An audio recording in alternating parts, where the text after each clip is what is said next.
Africa's education system. No-fee schools that are meant to serve the poorest learners. Parents now reportedly being pressured to pay voluntary donations of up to 1,500 rand. Despite laws protecting children from being excluded from non-payment, some have been barred from class, denied reports, and even pushed into debt. The issue surfaced after bank statements from Ulwazi High School in Mdantsane were leaked, revealing alleged misuse of funds by Principal Mihlali Maklima, who has since been suspended. For more on this, we're joined by Philasande Mkhuzo from the Equal Education Law Center. Philasande, thank you so much for the time. Appreciate it this morning. What is going on? This is meant to protect some of the poorest of the poor in the country as well, really poor family. But it seems to me that it's just, unfortunately, making things worse. How did we get here? Good morning, Arabelle, and to the viewers at home. I think the starting point is, and this is no excuse on the part of the schools and the behavior that they're doing, but it's important for context, right? And it's the story of let's follow the budget, let's follow the money. In the provinces where this act or these acts are predominant are the provinces where we've seen a lot of budget cuts over the years. Now, what is happening is the schools who are supposed to be funded by the department have seen over the years the budget go down, extreme budget cuts. What then happens, there's a gap there that schools now need to fill. Right?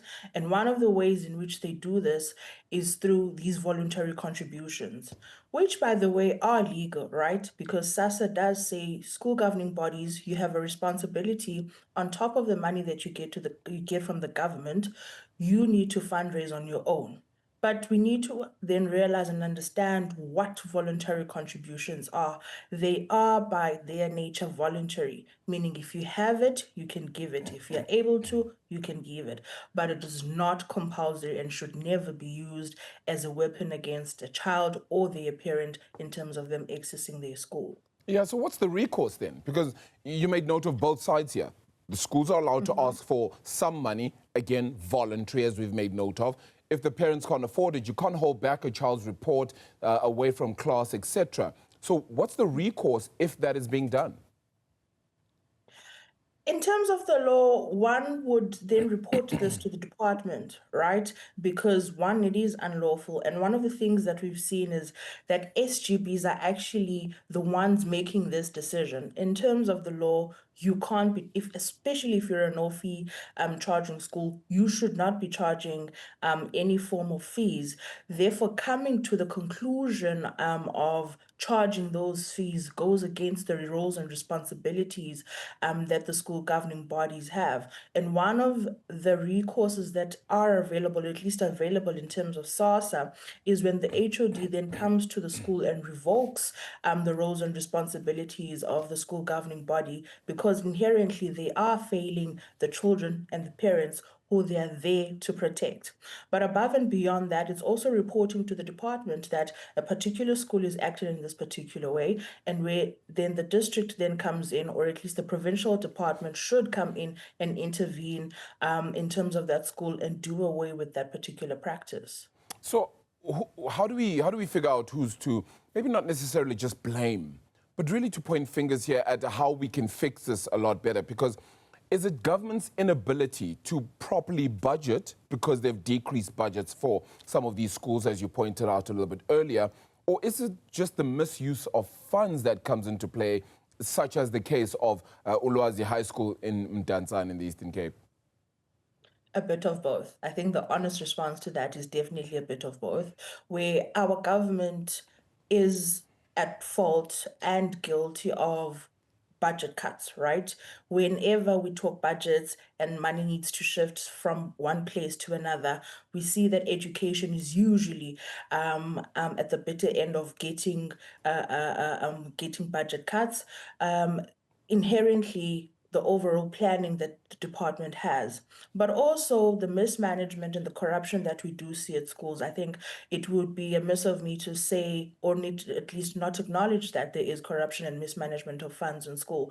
And Ulwazi is a proof of concept of that, that even when our governing bodies and our principals are given responsibility to take care of the funds, the little bit that they do get from the department, there is misuse and mismanagement and corruption that happens in school. So it's really not who the one over the other. It really is a situation where all the parties need to come to the fore and account. Yeah. Is the no-fee school model still working? For the most part, I would want it to work. I do want to say it does work, but we've seen over the years, and I think I'll keep going back to this point around the budget cuts and why we are finding ourselves in these extreme, harsh, and aggressive practices by schools. It's because of the extreme and harsh budget cuts.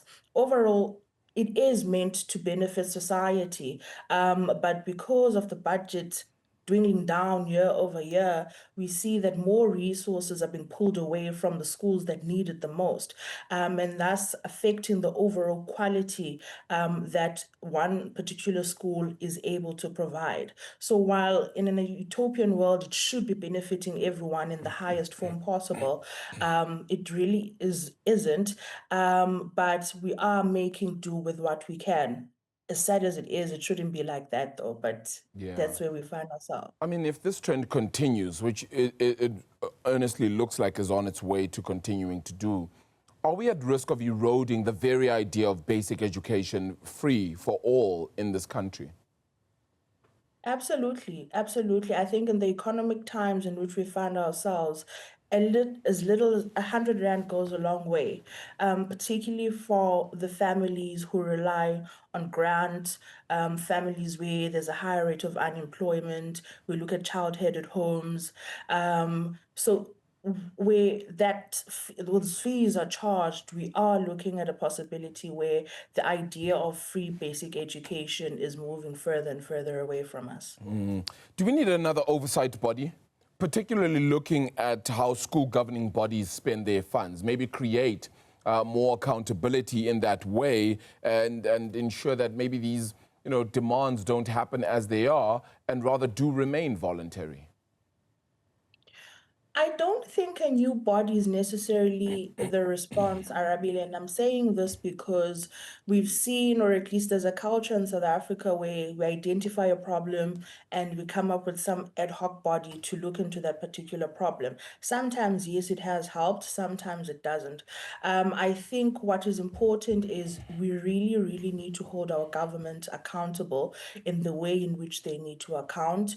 We really, really need to make sure that the policies that exist are implemented, where sanctions need to come in, those sanctions come in. I think we do find ourselves in a situation where there's a lot of impunity, where there's no accountability for the actions that take place in our schools, either by the principal, the school governing body, or the government themselves.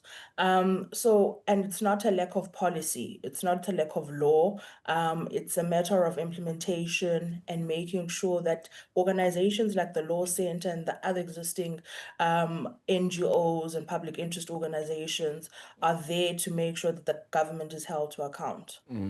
How can we get involved? The rest of the communities, whether we're in and around these schools, there's often this case of, once I've left a school, for example, you no longer go back to ensure and check on things, and then you look back and you think to yourself, oh, it looks like in such a dilapidated state, but if perhaps I'd offered up 5 minutes of my time or whatever the case is, I may have been able to help. Should that be happening more? I suppose it should be. I mean, a little definitely goes a long way if you are able to donate, whether it's your time. And I think it's this concept of voluntary contribution where it's not just monetary, but also acts of services. So where you are able to give back in whichever way you can, that would be absolutely encouraged. I think in terms of what we can do as communities above and beyond going back to our schools and giving back. It's about SGBs understanding why they're in the schools. It's to ensure governance, but also the protection of learners and parents. It's also about educating ourselves and knowing what the law says and standing strong and fast in terms of policies and law. Yes, there's a desperation for us to charge these additional fees of voluntary contributions, but in the protection of the communities in which we find our schools, we should be acting in that instance of saying we won't be charging these voluntary contributions. Instead, we are going to lobby, advocate, do what we need to do to get the money we should be getting from the state on time and in the right amounts. Yeah, just as a final question, I suppose it's about just as parents who do feel ashamed or afraid because they can't afford those donations, what exactly do we say to them? Speak up. Oh, I know it sounds yeah. like a cliche. Yes, Yeah. you're about to say something, Arabile? No, please continue. I thought you meant I should speak up. Apologies, yes. No. It's like, I know it sounds like a cliche, but parents really should speak up and stand for their rights. Organizations like the Equal Education Law Center are available. Our services come at no charge at all. We are available around the country, along with our sister organization, Equal Education. It's really parents coming to the fore and saying, this is happening, it should not be happening. Coming together as a community and reaching out to organizations such as the Law Center in terms of seeking assistance, and would happily assist where we can. Really can't thank you enough for the work you do at the Equal Education Law Center and how helpful you certainly are in this cause